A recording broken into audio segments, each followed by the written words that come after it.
The year the old Mercer house was sold, the copper beech in the front yard had been standing for 60 years, and the kitchen still smelled of bread. Nora Bell had not made bread that morning because she had known, the way you know a thing before it announces itself, that today was the day the new owner would come. She had made it anyway. She was a practical woman, and the bread needed making regardless of what the day held, and she had always found that doing the familiar thing in an unfamiliar moment was the best preparation available. The man who arrived with his team of measurers and his architect's folios and his clean wool overcoat was 35 years old, and had the particular quality of stillness that belongs to people who have arranged the world around themselves very carefully and are accustomed to it staying arranged. Alexander Voss. His name had been in the property notice. His firm had purchased half the street over the previous 2 years, and what his firm purchased became, in due course, the kind of thing that required a great deal of expensive marble and a canopied entrance. He walked through the front door without knocking, which was his right as owner. He looked at the entrance hall and the staircase and the closed doors along the corridor with the expression of a man making calculations. He looked at the kitchen, where Nora stood with flour on her wrists and the morning's loaf on the board, and his expression shifted into something less calculated and more annoyed. "You're still here," he said. "I am," Nora said. The bread needed finishing. The property transferred on the 15th. That was 9 days ago. I know when it transferred. She covered the loaf with a cloth. The woman who owned this house before it was sold asked me to stay until someone came. I've been staying. No one asked me whether I wanted someone staying. "No," Nora agreed. "They didn't ask you. They asked me." She dried her hands on the working cloth. "I expect you're planning to tear the house down." He looked at her in the manner of a man confirming a suspicion. "Renovate.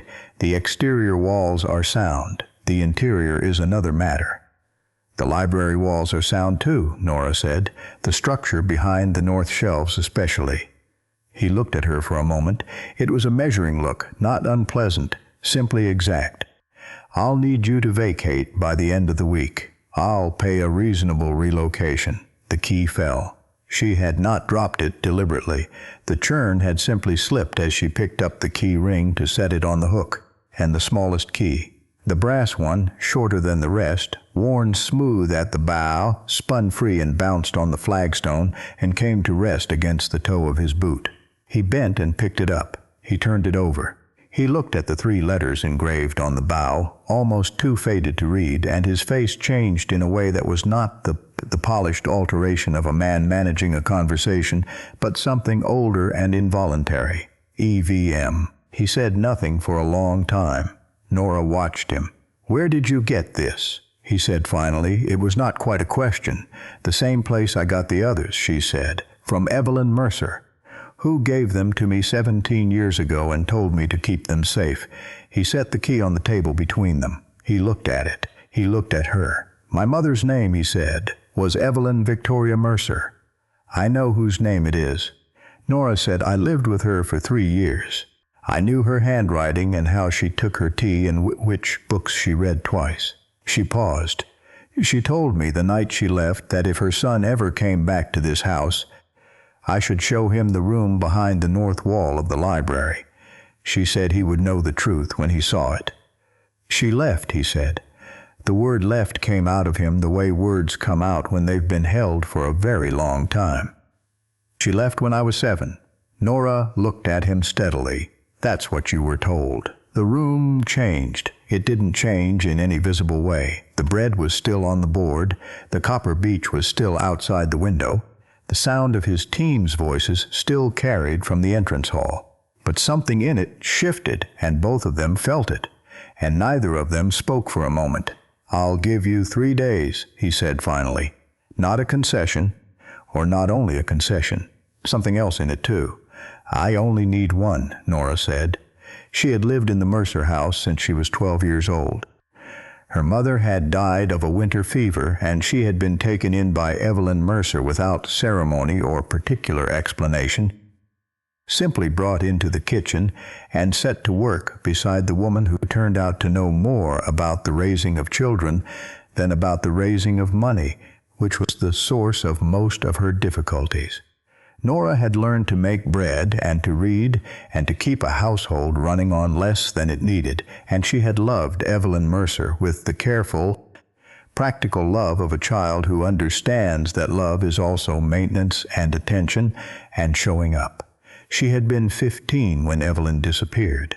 She did not call it left, the way Alexander's people had apparently called it. She called it disappeared, because that was what had happened. Evelyn had been in the house on a Thursday and gone on a Friday, and no one had been in any hurry to explain to the 12-year-old kitchen girl where she had gone or when she might return. Victor Voss, who had arrived some weeks prior with documents and an attorney and the particular manner of a man who considers himself owed something, had thereafter managed the house and its affairs and been gone most of the time, which was the best thing that could be said for him. Nora had stayed because there was nowhere to go and because Evelyn had asked her to. She had kept the churn of keys.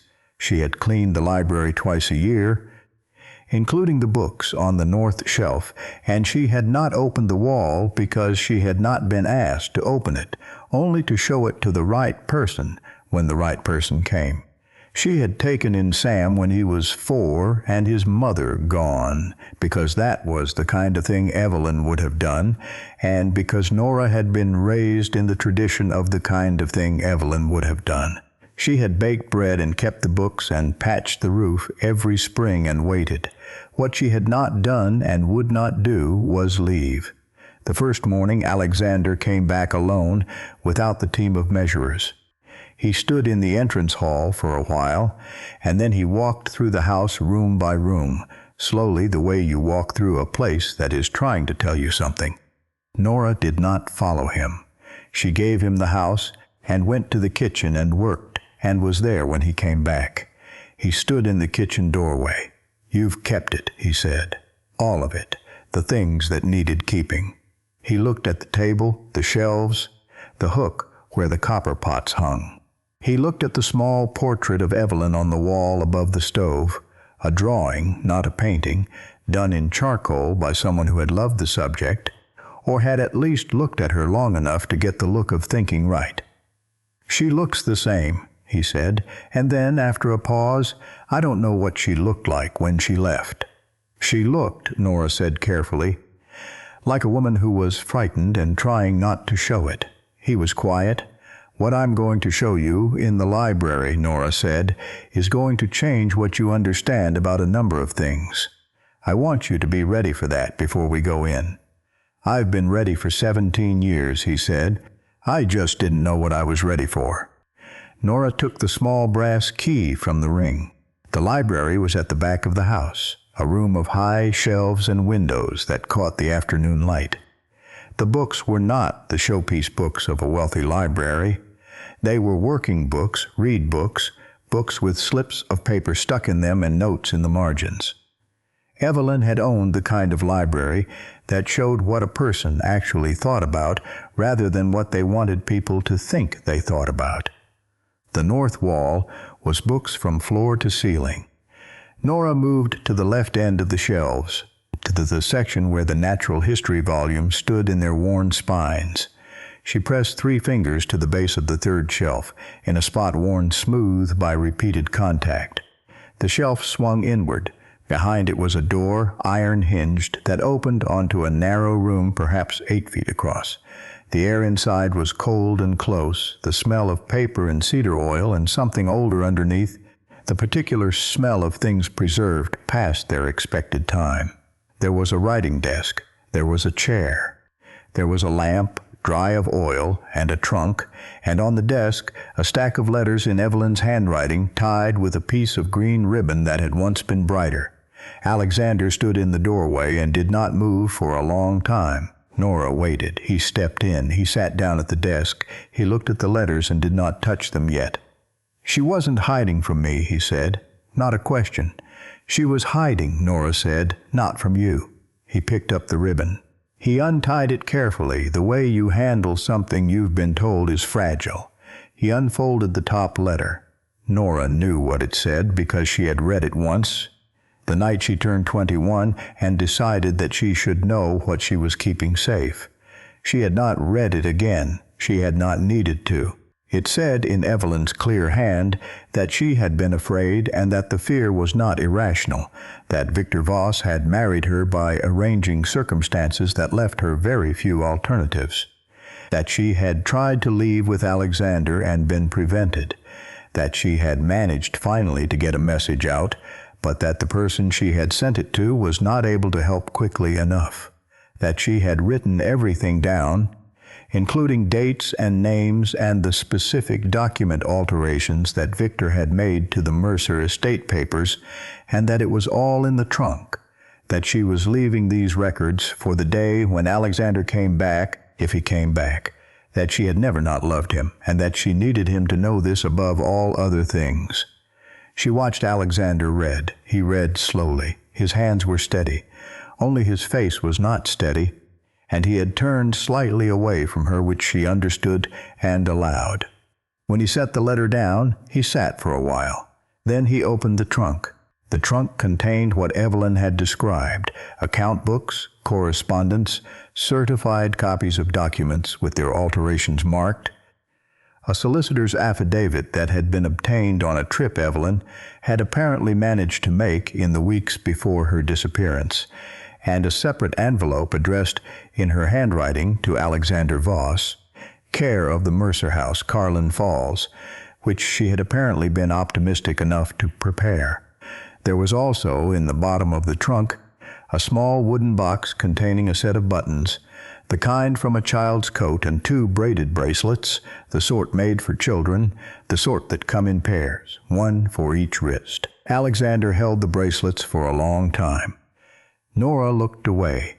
Outside, in the dusk, the copper beech was moving in the evening wind. She had watched it move through 17 years of evenings. She knew every season of its turning. He set the bracelets down beside the letters. "She didn't leave me," he said. "No, she was trying to get back. She was trying to get to you." "Yes." He put his face in his hands. Not a performance of grief. She could see the difference, and this was not performed. He sat in the chair his mother had sat in the room his mother had built to hold the truth, and he was very quiet. Nora did not speak. She had waited 17 years to bring someone to this room. She could wait a while longer for whatever came next. What came next, in the days following, was the particular scramble of people who have realized they have miscalculated badly. Victor Voss arrived from the city in response to a letter from his solicitor, who had been informed that certain documents had surfaced. Victor was 68 years old and had the manner of a man who has survived difficult situations by moving fast, and he moved fast now. He came directly to the Mercer house with his attorney and his determination and his long habit of solving problems before they became public. He found Alexander in the library, at the writing desk, with the contents of the trunk arranged in order of date. "Those materials," Victor said, "are private family documents." "They're evidence," Alexander said. He did not look up from what he was reading. "They're the private correspondence of a disturbed woman who arranged a sworn affidavit with a licensed solicitor," Alexander said. He held up a document, dated, witnessed, filed with a third party. He set it back down. "You moved fast, but she moved faster. She just needed someone to come and read what she'd left." Victor looked at Nora. Nora looked back at him with the composure of someone who has been waiting for this particular moment and prepared for it adequately. "You should have left when I offered to pay you to leave," Victor said. "You offered to pay me to leave 17 years ago," Nora said, "and before that when I was 15, and before that when I was 12. The number kept going up. The answer kept being the same. "You were nobody," he said. "You had no standing here. You have no standing now. I have the house," Nora said. "I have the documents, and I have what Evelyn asked me to do." She paused. "I've done it." Victor's attorney was already reading the affidavit. His expression had become the expression of a professional man encountering something that complicates his professional situation significantly. He said something to Victor in an undertone that Nora did not hear. Victor's expression shifted. The hearing was brief, as hearings go. When the documentary evidence is extensive and well organized and the sworn affidavit is in order, and the man who had arranged the original deception is 68 years old and not inclined, ultimately, to take the stand and speak under oath against documents prepared by a woman who had anticipated exactly this moment and prepared for it with the care of someone who knew she might not be there to speak for herself. Victor said, if she hadn't fought him, if she had only cooperated, all of this could have been avoided. He said this in the anteroom before the session began, not expecting anyone in particular to hear it, and the solicitor for Alexander's side heard it and wrote it down, and it was included in the record. The record showed that Evelyn Mercer had not abandoned her son. It showed that the Mercer estate had been mismanaged under a false authority. It showed, with the precision of a woman who had known that precision would someday matter enormously, exactly what had been done and by whom and when. Victor Voss did not go to prison because the law in these matters at that time was not what it might have been, and because his attorney was very good, and Evelyn had been very careful not to overstate anything, only to state what was true. But he lost the authority he had held over the Mercer estate, which was what he had wanted from the beginning, and he lost the standing he had managed in the city, and he lost the use of the Voss name for the kind of transaction that depends on a clean reputation, which was every transaction he engaged in. Beatrice Hale, whom Nora had met twice and found to be exactly what her manner advertised, left the city shortly after. There was no public accounting required of her, which was perhaps unjust, but the engagement was dissolved, which was enough. Mrs. Agnes Pike, who had lived next door to the Mercer house for 40 years, and known Evelyn and known what had happened and been afraid to say it, came to the house a week after the hearing and stood in the kitchen and said, in the voice of a woman paying a debt overdue, she deserved better than what happened to her. She did, Nora agreed. You did what she asked. I did. She chose well, Agnes said, when she chose you. Nora set the kettle on. Agnes sat down. They had tea in the kitchen of the house that Evelyn Mercer had left to be found, and they said, between them, the things that needed saying. The plans for the hotel were abandoned. This was Alexander's decision. He made it in the first week after the hearing, when the architects had come back with revised proposals that preserved the exterior and altered the interior, and were, by any reasonable assessment, an improvement on what existed. He looked at the proposals. He set them aside. I want to know what she wanted to do with it, he said. He was in the library. Nora was at the other end of the room, shelving the books that had been moved during the investigation. She wrote it, Nora said, in the last letter. You may have missed it. He went back to the letters.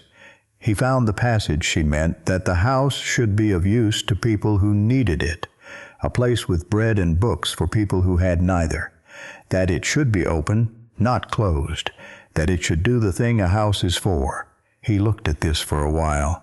That's not a very profitable use of the property, he said. No, Nora agreed. I've been profitable for 20 years, he said. It turns out that some of what I built was built on a story that wasn't true. He looked at the library around him, the high shelves, the afternoon light. It seems reasonable to build something different on a story that is. The renovation took 8 months. The kitchen was restored and enlarged. The library was open to the street. New windows let in light that hadn't reached those shelves in decades. The room behind the north wall was left intact, closed but accessible, a record of what had waited there. A small plaque on the wall noted that Evelyn Victoria Mercer had designed the house, and that the house served, in her memory, as a place of bread and books for anyone who needed either. Nora ran the kitchen. Sam, at 19, ran the administrative work with the methodical precision of a young man who has been raised by a woman who believes precision is a form of care. Alexander came on Thursdays. He had learned to make bread badly, which he did with the persistence of someone accustomed to becoming competent at difficult things, and which produced loaves that were variable in quality and improved week over week. He had learned to ask before deciding which was harder. He was still learning.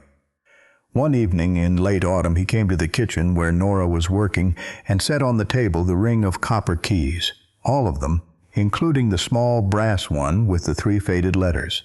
She looked at the keys. She looked at him. "You've been holding these since you were 15 years old," he said. "As a responsibility." "As a promise," she said. "The promise is kept," he said. "I was thinking you might hold them differently now, not for keeping, for having." She looked at the keys for a long time. Sam appeared in the doorway, as Sam often appeared, quietly, at the moment of something important, with the awareness of a young man who has learned to notice what matters. He said, "Are we staying?" Alexander looked at him. Then at Nora. "I can't unpurchase the house," he said, "but I've talked to the solicitor. The deed can be revised. There's a provision." He stopped, started again. "What I'm saying is that legally the house can be yours if you want it to be, or held in common. Or..." He was not, Nora noticed, a man who found it easy to offer things. He had not grown up offering things. "Whatever you want it to be." Nora picked up the key ring. She held it in her hands.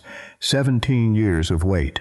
The particular wait of a thing held for someone else, for a time you cannot know the end of, with no promise that the end will come. "The copper beech was here when Evelyn came," she said. "It'll be here when we're gone." She looked at Alexander. This was her house. It'll stay her house, but we can be in it, all 3 of us, in a way that's honest. She held up the small brass key. "I don't need my name on a deed to know I belong here." "I know that," he said. "I'm not offering it because you need it. I'm offering it because it's right." She held his gaze. She had looked at a great many things in 17 years. She had looked at every corner of the house, every season of the copper beech, every morning of bread-making when the world was quiet and the work was simple, and the promise was still in her hands. She had looked at this man when he arrived with his measurers and his certainty, and she had seen what he had not yet seen, that he was standing in the place where his own story had been waiting for him. She put the small key on the table between them. "Then yes," she said. Outside, the first snow of autumn was starting, coming down soft and deliberate through the copper beech. Inside, the kitchen was warm. Sam put the kettle on. Alexander sat down at the table where Nora had made bread every morning for 17 years, in the house that was still what Evelyn had intended it to be. A place where the door opened, where the fire was lit, where the bread was made because the bread needed making regardless of what the day held. And on the wall above the door, when the sign went up the following week, it read, "Mercer House, bread and books and a door that opens." Below it, in smaller letters, "In memory of Evelyn Victoria Mercer, who kept the light on." And below that, in the hand of a woman who had never needed a sign to know where she belonged, but was glad, in the end, to have one. "Nora Bell, keeper." Some promises look like waiting, but they are not only waiting. They are the holding of something that would otherwise be lost, the truth in a room behind a wall, the key to a door that only one person knows to open, the bread made every morning against the day when the right person comes through the gate. What endures is not always what was built to endure. Sometimes it is what was tended, quietly by the person no one thought to thank. In the house everyone else had written off. The copper beech is still there. The bread is still made in the morning, and the door, as promised, is open. Thank you for watching. This channel is no longer supported by ads, and these stories continue because people believe they matter. Patreon is a quiet way to support the work with early access, story previews, and small moments of input before each tale is fully told.